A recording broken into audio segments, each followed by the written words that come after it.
আজ 25শে জুলাই সকাল 7:30 বাজে মোসাগ্রাম স্টেশনে এলাম বালি থেকে। আজকে বেরিয়ে পড়লাম বর্ষার সময়, পরে আর থাকতে ইচ্ছা করছে না, তাই যাচ্ছি আমি বাঁকুড়ার উদ্দেশ্যে।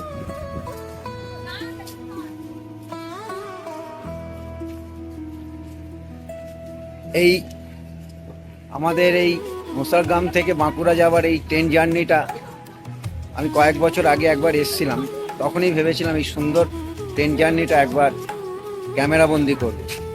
তাই আজকে বেরিয়ে এলাম এই মোসাগ্রাম স্টেশন থেকে এই বাঁকুড়া যাওয়ার এই ট্রেনটি ধরে আমি আজকে যাব বাঁকুড়া জেলার ইন্দাস গ্রামে। তাহলে বন্ধু আমার সঙ্গে থাকুন। এই ট্রেনে যেতে যেতে তো গ্রামের যে প্রাকৃতিক সৌন্দর্য সেটা তো আমি দেখাবই, তাছাড়া ইন্দাস গ্রামে কেন যাচ্ছি তা আমি আপনাদের পরবর্তী সময় দেখাবো।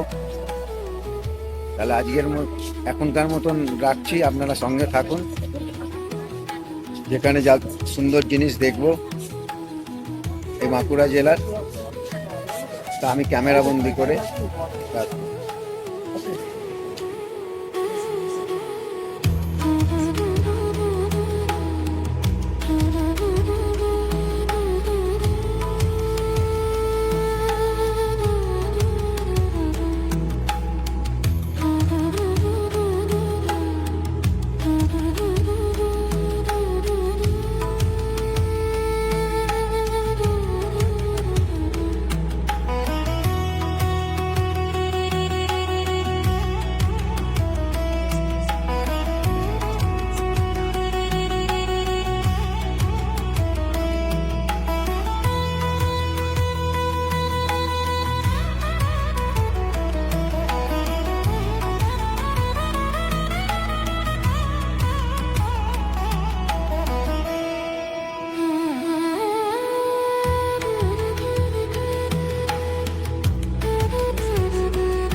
ট্রেন চলছে বন্ধু, আর কিছুক্ষণ পরে ইন্দাস স্টেশন আসবে। ওয়েদার ভালো, বৃষ্টি হচ্ছে না, কিন্তু সকালবেলা ভোরবেলা বৃষ্টি হয়েছে।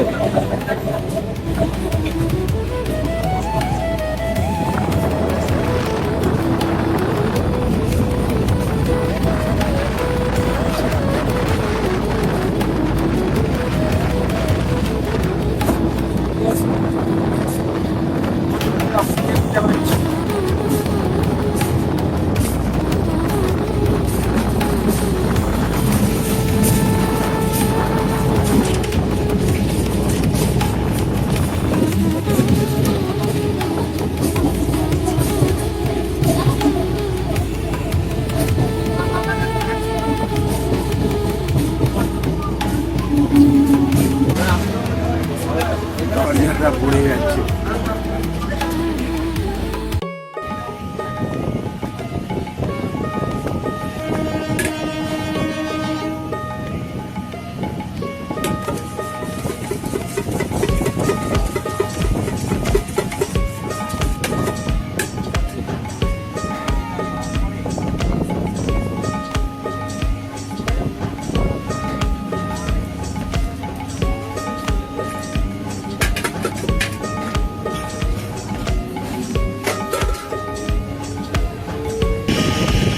সকাল 9:30, 25শে জুলাই শেষমেশ ইন্দাস গ্রামে এসে পৌঁছালাম। বাঁকুড়া জেলার অন্যতম এই গ্রামটি ইন্দাস। এখানে আমি আসি মাঝে মাঝে, তা ভাবলাম আজকে এই গ্রামটাকে একটু ব্লগ করা যায় কিনা দেখা যাক। যে ট্রেনটাতে এলাম আপনার আস্তে আস্তে ট্রেনের ছবি তুলেছি, আপনাদের দেখাবো।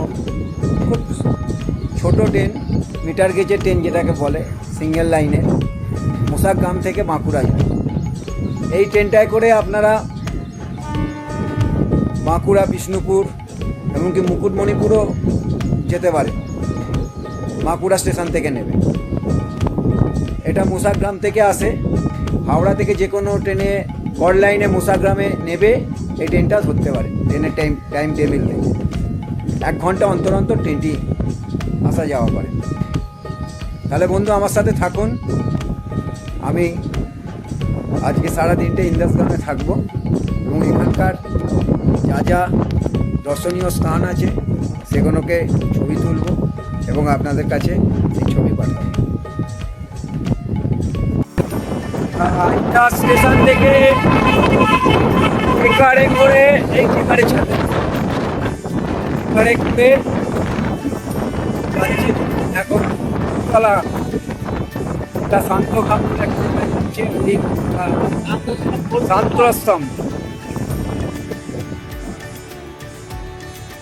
এই ট্রেকারটা যায় স্টেশন থেকে, আমি পিস্তলা নামবো।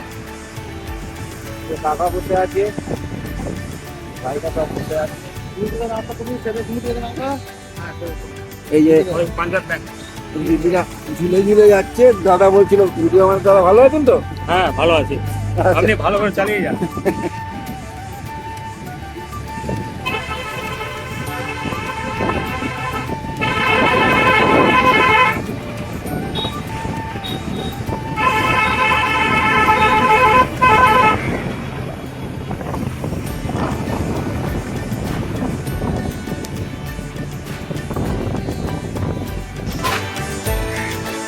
এখন ইন্দাসগ্রামের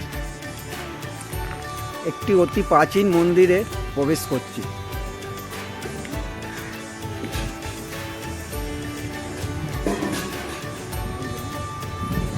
মন্দিরটার সামনের এটা দেখাচ্ছি।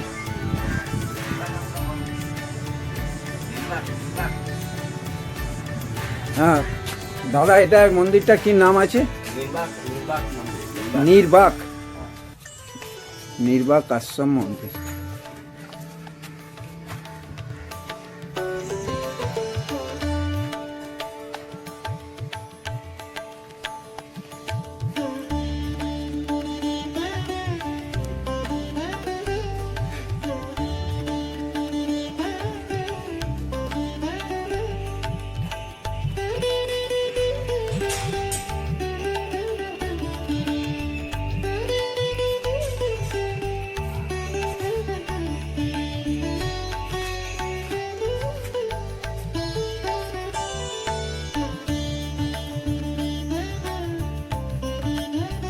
রাধে কৃষ্ণের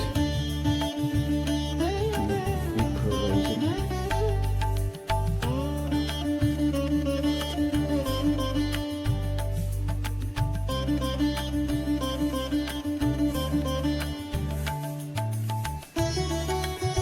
এই মন্দিরটি বয়স কত আছে আনুমানিক?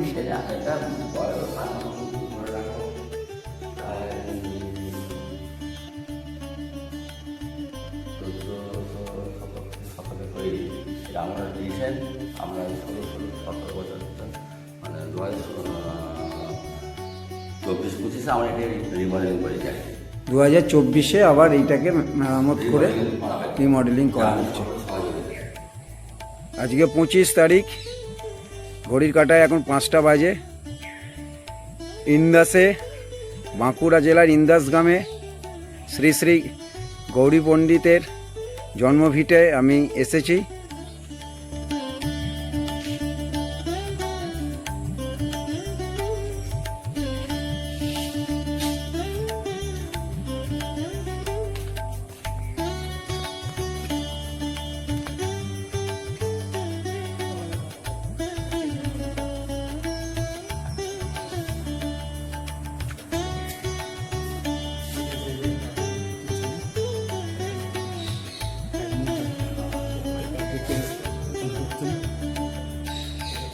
যে হাতেই কার্ড রেখে এই যে সেইটাই, আচ্ছা, মানে নিজে হাতে কার্ড রেখে হোমে কার্ড দিতেন, সেইটাই কি প্রতীকী করেছিল।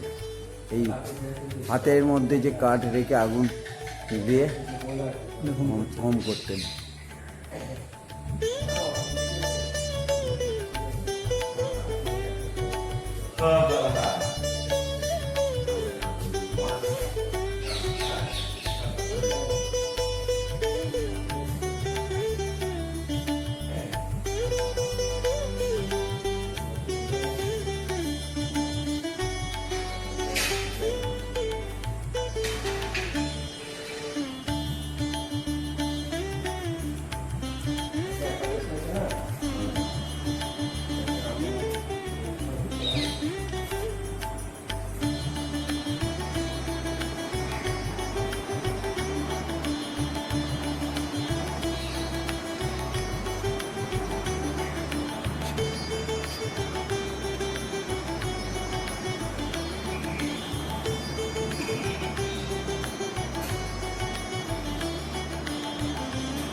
প্রসঙ্গদা একটু ঠাকুরের গৌরবঙ্গীদের সম্বন্ধে কিছু যদি বলেন, মাইক্রোফোনটা নেই,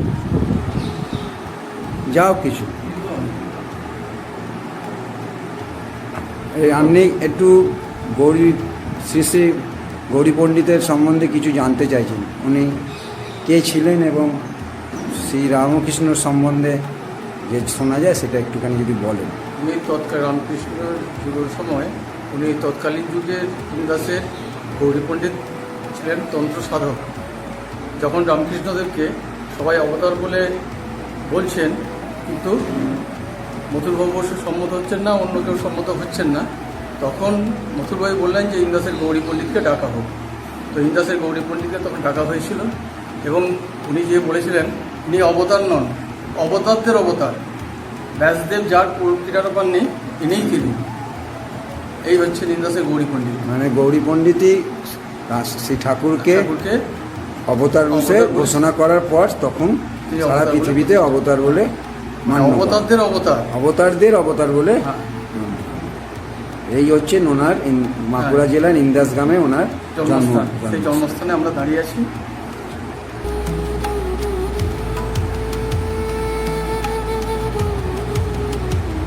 এই ভিটে এখন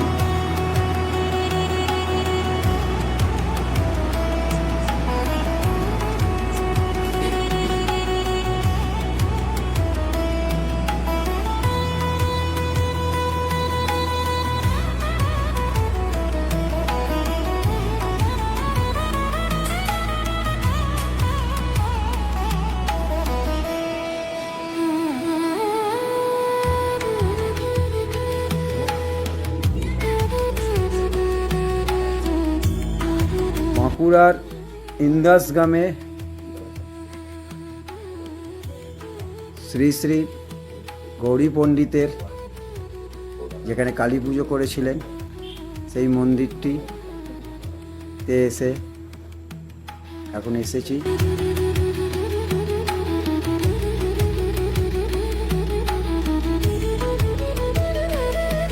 মন্দিরের চারিদিকে সুন্দর বাগান রয়েছে, একটা জবা ফুল গাছ, স্থলপদ্ম, টগর, সাদা জবা হয়ে আছে।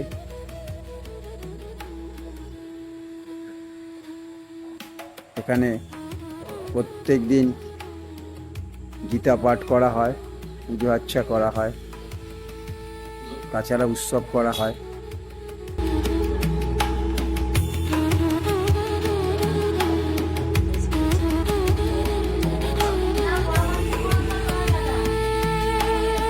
কথিত আছে গৌরী পণ্ডিত 1 মণ কাঠ নাকি হাতে নিয়ে যজ্ঞ করতেন।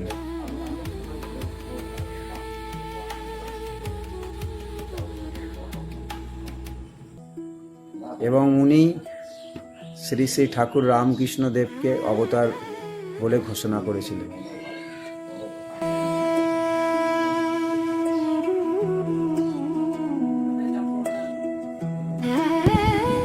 হ্যাঁ, নমস্কার বন্ধু। তাহলে চলে এলাম এখন শ্রী শ্রী গৌরী পণ্ডিতের সেই সাধন ক্ষেত্রে, সেই সাধন ক্ষেত্রে যেখানে সাধনার পর উনি মাঝে মাঝেই নিজের শরীরের ভিতরে যে নাড়ি ভুঁড়ি আছে সেইগুলোকে বাইরে বার করে, এই আমার পিছনে যে বাঁশঝাড়টি দেখছেন ওখানে একটি ডোবা মতন আছে, ছোট পুকুর, ওইখানে একটি পুকুরের ভেতরে সেই সব শরীরের নাড়ি ভুঁড়িকে আবার ধুয়ে আবার নিজের শরীরের ভেতর স্থাপন করতেন। এইটা সম্পূর্ণ হতো ওনার যোগ সাধনার ফলে। তিনি এত বড়ই সাধক ব্যক্তি ছিলেন এবং পণ্ডিত ব্যক্তি ছিলেন যে যেরকম মানুষ যন্ত্রের যেরকম পুরো ধুয়ে ফুয়ে অয়েলিং করা হয়, সেরকম নিজের শরীরকে উনি নিজের মতন যন্ত্রের মতন ব্যবহার করতে পারতেন নিজের আয়ত্তে। তিনি কত বড় পণ্ডিত ছিলেন। তার যে যোগ ক্রিয়া, এই যে পেছনে যে পুকুরটি দেখতে পাচ্ছেন, এই পুকুরটার হচ্ছে কি বলা হয়, হ্যাঁ, নারী ধৌতি। আর পুকুরকে কি আগেকার দিনে কি ভাষা কি বলতেন, বললে যে গোড়ের নারীর গোড়ে। গোড়ের কথা অর্থ হচ্ছে পুকুর বা জলাশয়, একে বলা যায় ছোট জলাশয়কে, তাই নারীর গোড়ে, শ্রী গৌরী পণ্ডিতের নারীর গোড়ে। এটি বাঁকুড়ার জেলার ইন্দাস গ্রামে অবস্থিত। ওনার জন্ম ভিটে ইন্দাস গ্রাম, যিনি শ্রী শ্রী রামকৃষ্ণ ঠাকুরকে অবতার বলে সারা পৃথিবীর কাছে ঘোষণা করেছিলেন এবং অবতারের অবতার বলেছিলেন উনি, সেই গৌরী পণ্ডিত। তাহলে সকালে বলেছিলাম কেন আমি ইন্দাস গ্রামে আসছি, এনার সম্বন্ধে জানার জন্যে এবং আপনাদের জানানোর জন্যে। আপনারা আমার বন্ধু সাথে থাকুন, আর যেখানে যা দেখব আপনাদের সঙ্গে। এই জায়গাটাতে শ্রী শ্রী গৌরী পণ্ডিত সাধনা করত। এই হচ্ছে পঞ্চমুণ্ডী আসন।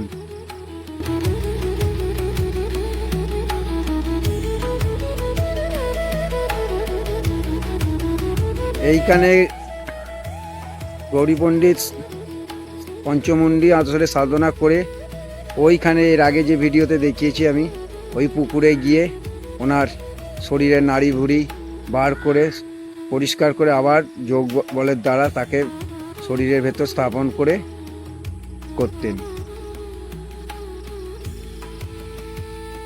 আরও ওনার সম্বন্ধে যেটা বলা হয়, ওনার যে সিম্বল একটা হাতের মধ্যেই কাঠ রেখে এক মন কাঠ হাতের এক হাতে রেখে আর এক হাতে ঘি দিয়ে আগুন জ্বালিয়ে যজ্ঞ করতেন উনি।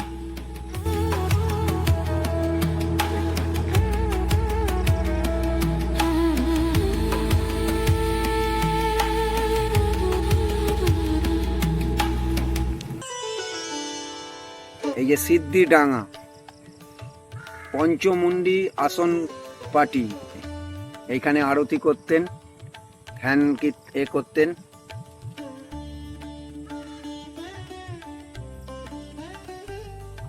এখন এসে পৌঁছলাম ঘুরতে ঘুরতে ইন্দাসের রামকৃষ্ণ মিশন নিয়ে। এই মন্দিরটি বহু পুরনো মন্দির, আস্তে আস্তে এখন বেলুর মঠ এটা টেক আপ করেছে।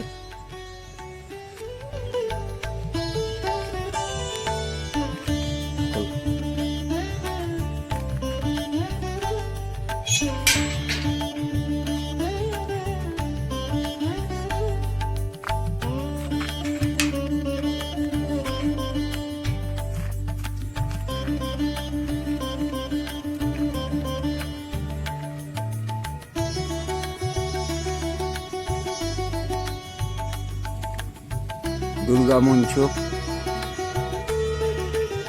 পাশে সাধু নিবাস আছে। এই হচ্ছে মূল মন্দির।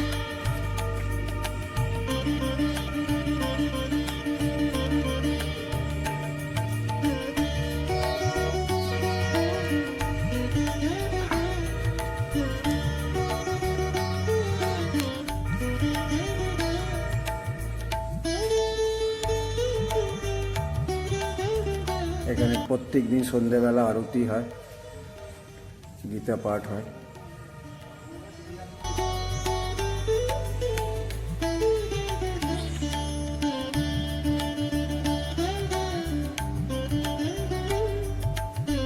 সন্ধ্যেবেলা আরতির টাইমে খুব সুন্দর লাগে, সবাই ভক্ত সমাগম হয়।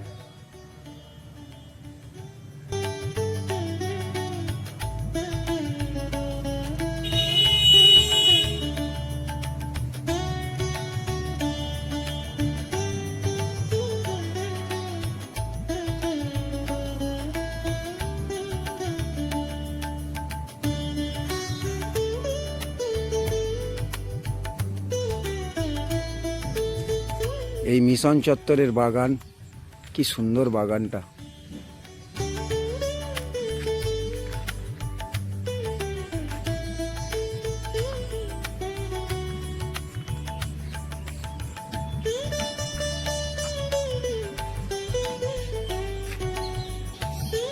প্রাণ জুড়িয়ে যায়, এখানে আসলে আর যেতে ইচ্ছা করবে না।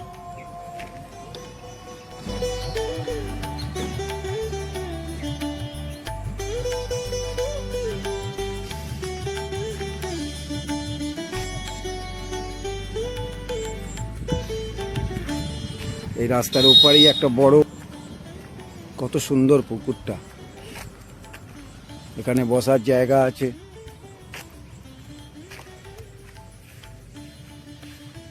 স্নান করতে পারবেন।